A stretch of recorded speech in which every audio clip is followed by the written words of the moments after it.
cheerful, bright and gay, looking forward to what wouldn't do the role I was about to play.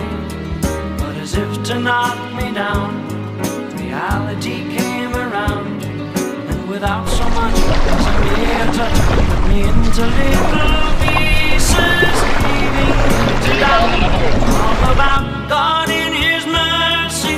If He really does exist, why did He